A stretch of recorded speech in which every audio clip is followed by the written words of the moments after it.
എല്ലാവർക്കും ഭയങ്കര ടേസ്റ്റി ഒടുക്കലും ഭയങ്കര സിമ്പിളായിട്ടും തയ്യാറാക്കാൻ പറ്റിയ ഒരു ബർഗർ റെസിപ്പിയാണ് ഇന്ന് ഞാൻ ഷെയർ ചെയ്യാൻ പോകുന്നത്. അപ്പോൾ അതിലേക്ക് വേണ്ട വെജിറ്റബിൾസൊക്കെ ഒന്ന് കാണാം. അതിനായിട്ട് നമുക്ക് വേണ്ടത് കാബേജ്, ക്യാപ്സിക്കം, സവോള, തക്കാളിയാണ് വേണ്ടത് കേട്ടോ. അപ്പോൾ നമുക്ക് നന്നായിട്ട് വാഷ് ചെയ്തതിന് ശേഷം ഇതൊക്കെ ഒന്ന് കട്ട് ചെയ്തെടുക്കാം. റൗണ്ട് ഷേപ്പിൽ വേണം നമുക്ക് കട്ട് ചെയ്തെടുക്കാൻ കേട്ടോ. അപ്പോൾ നമ്മൾ ബർഗറിൻ്റെ ഉള്ളിൽ വെക്കാനുള്ള ഫില്ലിങ്ങിൽ വേണ്ട ഐറ്റംസാണ് നമ്മളിപ്പോൾ ഇത് കട്ട് ചെയ്തെടുക്കുന്നത്. അപ്പോൾ സവോള ഞാൻ ഇതേപോലെ തിന്നായിട്ട് അരിഞ്ഞിട്ടുണ്ട്. അതുപോലെ തന്നെ തക്കാളി നമ്മളിവിടെ കട്ട് ചെയ്തെടുക്കുന്നുണ്ട് കേട്ടോ. അപ്പോൾ നിങ്ങൾക്ക് എത്രത്തോളം ക്വാണ്ടിറ്റിക്ക് വേണമെന്നുണ്ടെങ്കിൽ ഞാനിവിടെ എല്ലാതും ഓരോന്ന് വെച്ചിട്ടാണ് എടുത്തിട്ടുള്ളത്. നമ്മൾ ക്യാപ്സിക്കായാലും ഒരെണ്ണമാണ് എടുത്തിട്ടുള്ളത് കേട്ടോ. അപ്പോൾ ക്യാപ്സിക്കത്തിൻ്റെ മേലത്തെ ഈ ഭാഗം നമുക്ക് വേണ്ട. അപ്പോൾ നമുക്കതൊന്ന് കട്ട് ചെയ്ത് മാറ്റുന്നുണ്ട് കേട്ടോ. അപ്പോൾ നമുക്കിനി ഇതേപോലെ തന്നെ അതും ഞാൻ കുറച്ച് തിന്നായിട്ട് തന്നെയാണ് അരിയണത്. അപ്പോൾ നമുക്ക് ഇതേപോലെ റൗണ്ട് ഷേപ്പായിട്ട് നമുക്കിത് കട്ട് ചെയ്തെടുത്ത് വയ്ക്കാം. ഇനി നമുക്ക് വേണ്ടത് ക്യാബേജാണ്. ക്യാബേജ് നന്നായിട്ട് കഴുകി എടുത്തിട്ടുണ്ട്. കാബേജിൻ്റെ നമ്മൾ സാധാരണ കടകളിലായാലും എല്ലായിടത്തും നമ്മൾ കണ്ടിട്ടുള്ളത് കാബേജിൻ്റെ ഈ ലീഫിൻ്റെ ഈ ഭാഗമാണ് നമ്മൾ കഴിക്കാനായിട്ട് വെക്കാറുള്ളത്. അപ്പോൾ ഞാൻ വിചാരിച്ചു കുഞ്ഞുങ്ങൾക്ക് കൊടുക്കുമ്പോൾ ഇങ്ങനെ ഈ ലീഫിൻ്റെ ഭാഗം വെച്ചുമ്പോൾ അവർക്ക് കഴിക്കുമ്പോഴും ഭയങ്കര ഒരു ബുദ്ധിമുട്ടായിരിക്കും. അപ്പോൾ എനിക്കൊരു ബെറ്ററായിട്ട് എനിക്ക് തോന്നിയത് നമുക്ക് നമ്മുടെ ഈ ഒരു കാബേജ് കട്ട് ചെയ്തിട്ട് എടുത്തു കഴിഞ്ഞാൽ എങ്ങനെ ഉണ്ടാവുമെന്ന് വിചാരിച്ചു. അപ്പോൾ ഞാനത് കട്ട് ചെയ്യാൻ വേണ്ടി പോവുകയാണ്. അതായത് നീളനെ ഒന്ന് കട്ട് ചെയ്തെടുക്കാം. വളരെ കുനുകുനായിട്ടല്ല നമ്മൾ കട്ട് ചെയ്യണത്, ഇതേപോലെ ഇങ്ങനെ നീളനെയാണ് നമ്മളിത് കട്ട് ചെയ്തെടുക്കുന്നത്.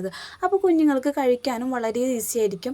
മറ്റേത് നമുക്ക് ഈ ഒരു ലീഫിൻ്റെ ഈ ഭാഗം മൊത്തം കവർ ചെയ്യുമ്പോൾ കാണാൻ നല്ല ഭംഗിയുണ്ടായിരിക്കും, പക്ഷേ കഴിക്കാൻ കുറച്ച് ബുദ്ധിമുട്ടുണ്ടായിരിക്കും അല്ലേ. അപ്പോൾ അതൊന്നും വേണ്ടാതിരിക്കാൻ വേണ്ടിയിട്ടാണ് ഞാൻ ഇതേപോലെയാണ് കട്ട് ചെയ്തെടുക്കുന്നത്. അപ്പോൾ നമ്മുടെ ഈ കയ്യിലുള്ള ഒരു പകുതിയാണ്, നമ്മളൊരു 400 ഗ്രാമൊക്കെ ആയിരിക്കും നമ്മുടെ ഒരു ക്യാബേജ് നമ്മുടെ കയ്യിലുള്ളത്. അപ്പോൾ ഇതുപോലെ നമുക്കൊന്ന് കട്ട് ചെയ്തെടുക്കുന്നുണ്ട്. അപ്പോൾ നമ്മുടെ വെജിറ്റബിൾസ് എല്ലാം ഇവിടെ കട്ട് ചെയ്തിട്ട് മാറ്റി വെച്ചിട്ടുണ്ട്. തക്കാളി ആയാലും സവാള ആയാലും ക്യാപ്സിക്കായാലും ക്യാബേജ് ആയാലും നമ്മുടെ ഇവിടെ റെഡി ആയിട്ടുണ്ട്. അപ്പോൾ നമുക്കിനി ചിക്കൻ മാഗ്നേറ്റ് ചെയ്ത ചിക്കനാണ്. അപ്പോൾ നമുക്ക് സാധാരണ നമ്മൾ ഈ ഒരു ബർഗറിലേക്ക് ചിക്കൻ പാറ്റീസ് ഉണ്ടാക്കുക നമ്മളെങ്ങനെയാണ് പച്ചയ്ക്ക് മിക്സിയിൽ അടിച്ചിട്ടാണ് നമ്മൾ തയ്യാറാക്കുന്നതല്ലേ. ഇത് പ്രാവശ്യം നമ്മൾ അതുപോലെയല്ല തയ്യാറാക്കുന്നത്. ഒരു പാനിലേക്ക് കുറച്ച് വെളിച്ചെണ്ണ ഒഴിച്ചെടുത്തതിന് ശേഷം നമ്മൾ ചിക്കൻ ഒന്ന് ഫ്രൈ ചെയ്തെടുക്കുകയാണ് ചെയ്യുന്നത് കേട്ടോ. അപ്പോൾ ഈ ഫ്രൈ ചെയ്തെടുക്കുമ്പോൾ ഇതാണ് നമ്മൾ ഈ ഒരു ചിക്കൻ പാറ്റീസ് ഉണ്ടാക്കുന്നത് കേട്ടോ. അപ്പോൾ ഈ ഫ്രൈ ചെയ്ത് വെച്ചിട്ട് ഈ വെളിച്ചെണ്ണയിലേക്ക് നമുക്ക് ഒരു സവാള അരിഞ്ഞത് ചേർക്കുന്നുണ്ട്. അപ്പോൾ ചതുരനായിട്ട് തന്നെ നിങ്ങൾ അരിഞ്ഞെടുക്കാൻ വേണ്ടി ശ്രമിക്കുക. അതിലേക്ക് നന്നായിട്ട് വാടി വന്നതിന് ശേഷം നമ്മളൊരു തക്കാളിയും കൂടി ചേർത്ത് കൊടുത്തിട്ട് നല്ല രീതിയിൽ തന്നെ മിക്സ് ചെയ്ത് കൊടുക്കുക കേട്ടോ. അപ്പോൾ ഒന്നിങ്ങോട്ട് ചെറുതായിട്ടൊന്ന് വാടിക്കഴിഞ്ഞാൽ നമ്മുടെ ചിക്കൻ ഇതേപോലെ ഒന്ന് പിച്ചിയെടുക്കണം കേട്ടോ. അപ്പോൾ ബോൺലെസ് ചിക്കനാണ് എടുക്കേണ്ടത്. അപ്പോൾ ബോൺലെസ് ചിക്കൻ എടുത്തിട്ട് നമുക്ക് നന്നായിട്ട് ഇതുപോലെ ഒന്ന് പിച്ചിയെടുക്കണം. എന്നിട്ട് അതിന് ശേഷം നമുക്ക് നമ്മുടെ ഈ തക്കാളിയിലേക്കും സവാളയിലേക്കും നമുക്ക് നമ്മുടെ ചിക്കൻ ആഡ് ചെയ്ത് കൊടുക്കാം. നന്നായിട്ടൊന്ന് മിക്സ് ചെയ്ത് കൊടുക്കാം കേട്ടോ. നന്നായിട്ട് മിക്സ് ചെയ്ത് കൊടുത്തതിന് ശേഷം നമുക്ക് എരിവിനനുസരിച്ചുള്ള ഒരു കുരുമുളകിൻ്റെ പൊടി ചേർത്ത് കൊടുക്കാം. അപ്പോൾ എരിവിനനുസരിച്ച് കുരുമുളകിൻ്റെ പൊടിയും ഗരം മസാലയുടെ പൊടിയും നമ്മൾ ചേർത്ത് കൊടുത്തിട്ട് ആവശ്യാനുസരണം ഉപ്പും കൂടി ചേർത്ത് കൊടുത്തിട്ട് നന്നായിട്ടൊന്ന് മിക്സ് ചെയ്ത് കൊടുക്കാം. ഇതേപോലത്തെ ഒരു ചിക്കൻ പാറ്റീസ് ഉണ്ടാക്കുന്നത് ഞാൻ എവിടെയും കണ്ടിട്ടില്ല. ഇതൊരു വെറൈറ്റിയാണ്. നമുക്കൊന്ന് ട്രൈ ചെയ്ത് നോക്കി നോക്കാം. എല്ലാവരും ഒരു വെറൈറ്റി ആഗ്രഹിക്കുന്ന ആൾക്കാരല്ല. അപ്പോൾ ഇതൊന്ന് ട്രൈ ചെയ്ത് നോക്കി നോക്കാം. നമുക്കിതിലേക്ക് ഇനി വേണ്ടത് റസ്ക് അല്ലെങ്കിൽ നമ്മുടെ ബന്നിൻ്റെയിലും പൊടി, അതായത് മിക്സിയിലിട്ട് അടിച്ചിട്ടുള്ള ഒരു പൊടിയാണ് നമുക്ക് വേണ്ടത്. അത് നമുക്ക് നന്നായിട്ടൊന്ന് ചേർത്ത് കൊടുക്കാം. അതായത് നമ്മൾ ചിക്കൻ പാറ്റീസ് ഉണ്ടാക്കുമ്പോൾ നമ്മൾ ഇങ്ങനെ തന്നെ തയ്യാറാക്കാം. അപ്പോൾ അതൊന്നൊരു വെറൈറ്റി ആയിട്ട് നമ്മൾ ചെയ്ത് കഴിഞ്ഞാൽ എങ്ങനെ ഉണ്ടാകും നോക്കാൻ വേണ്ടിയിട്ടാണ് നമ്മളിത് ചെയ്തത്. ഭയങ്കര ടേസ്റ്റിയാണ് കേട്ടോ. അപ്പോൾ നമുക്ക് നന്നായിട്ടൊന്ന് മിക്സ് ചെയ്ത് കൊടുക്കാം. ഇങ്ങനെ മിക്സ് ചെയ്ത് കൊടുത്തിട്ട് നന്നായിട്ട് നമ്മൾ ഈ ഒരു ബ്രെഡിൻ്റെ ആയാലും നമ്മുടെ ഇതിൻ്റെ ഒരു പൊടികളായാലും നന്നായിട്ട് നമ്മൾ ചിക്കനോടുമായിട്ടൊന്ന് യോജിച്ച് കഴിഞ്ഞ് കഴിഞ്ഞാൽ നന്നായിട്ട് കരിയാൻ പാടില്ല, ഒന്നും ജസ്റ്റ് ഒന്ന് ഫ്രൈ ചെയ്തെടുത്താൽ മതി. അതിനുശേഷം നമുക്ക് നമ്മുടെ കട്ട്ലേറ്റ്, അതായത് ചിക്കൻ പാറ്റീസ് ഉണ്ടാക്കുന്ന ആ ഒരു ഷേപ്പ് കട്ട്ലേറ്റിൻ്റെ ഷേപ്പാണല്ലോ. അപ്പോൾ ആ ഒരു ഷേപ്പിലേക്ക് നമുക്കിതൊന്ന് മാറ്റിയെടുക്കാം. നമ്മുടെ ചിക്കൻ കുറച്ച് കട്ടി, അങ്ങനെ നമ്മൾ പിച്ചെടുത്തത് കുറച്ച് കട്ടി ഉണ്ടായിരുന്നു. അതുകൊണ്ട് നമുക്ക് ആ ഒരു ഷേപ്പിലേക്ക് വരാൻ കുറച്ച് താമസം ഉണ്ടായിരുന്നു. എന്നാലും കുഴപ്പമില്ല, നല്ല രീതിയിൽ തന്നെ ഞാനത് റെഡി ആക്കിയിട്ടുണ്ടായിരുന്നു കേട്ടോ. അപ്പോൾ നമുക്ക് എത്രത്തോളം ഇതാണ് വേണ്ടത്, ചിക്കൻ പാറ്റീസാണ് വേണ്ടത്, അത് ഇതുപോലെ തന്നെ തയ്യാറാക്കാം. ഇത് നമുക്ക് മറ്റിച്ചില്ലാന്നുണ്ടെങ്കിൽ നമ്മൾ ചിക്കൻ അറിയാലോ ഫ്രൈ ചെയ്തെടുത്തിട്ട് കട്ട്ലേറ്റിൻ്റെ ആ ഒരു ഷേപ്പ് പോലെ ആക്കിയെടുക്കണം. കുറേ ടൈം വേസ്റ്റ് ആകും. അപ്പോൾ വളരെ സിമ്പിളായിട്ട് നമുക്ക് തയ്യാറാക്കാൻ പറ്റിയ ഒരു റെസിപ്പിയാണ് ഇത്.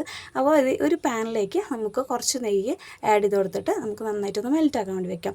അപ്പോൾ നമ്മുടെ ഈ ഒരു ബർഗർ ബന്നെ നമുക്കിതുപോലെ ഒന്ന് കട്ട് ചെയ്ത് വെച്ചിട്ടുണ്ടെന്ന്. ബർഗർ ബന്ന് എനിക്ക് സത്യത്തിൽ കിട്ടിയില്ല, ഞാൻ സാധാ ബന്നാണ് മേടിച്ചിട്ടുണ്ടായിരുന്നത്.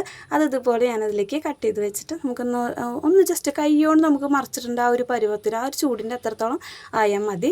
അതിന് കൂടുതലായിട്ട് ആവേണ്ട ആവശ്യമില്ല കേട്ടോ. അപ്പോൾ ജസ്റ്റ് ഒന്ന് നമുക്കൊന്ന് ഒന്നൊന്ന് ഒരു തിരിച്ച് ചൂട് തട്ടിക്കാൻ മാത്രമേ ഉള്ളൂ കേട്ടോ. അത് നമുക്ക് നമ്മുടെ ഈ ബന്നിലേക്ക് കുറച്ച് ടൊമാറ്റോ സോസ് ഒന്ന് ഒഴിച്ചെടുക്കുക. കുറച്ച് ജ്യൂസി ആയിട്ടുള്ള ഒരു ടേസ്റ്റി ആയിട്ടുള്ള ഒരു ബർഗർ കഴിക്കാൻ വേണ്ടിയിട്ടാണ് കുറച്ച് ടൊമാറ്റോ സോസ് ആഡ് ചെയ്ത് കൊടുക്കുന്നത്. അതിലേക്ക് നമ്മൾ ഫില്ലിംഗ് ആയിട്ടുള്ള നമ്മൾ ക്യാബേജ് വെച്ച് കൊടുക്കാം. ക്യാബേജ് നമ്മൾ കുറച്ച് നീളൻ അരിഞ്ഞത് കുറച്ച് കൂടിപ്പോയി, നമ്മൾ ബന്നി ചെറുതായിരുന്നു. അപ്പോൾ അതൊക്കെ ഒന്ന് പുറത്തേക്ക് നിൽക്കേണ്ട, ഒന്ന് നല്ല വൃത്തിക്ക് ഷേപ്പിലൊക്കെ ആയിട്ട് വെക്കാൻ വേണ്ടി ശ്രമിക്കുക.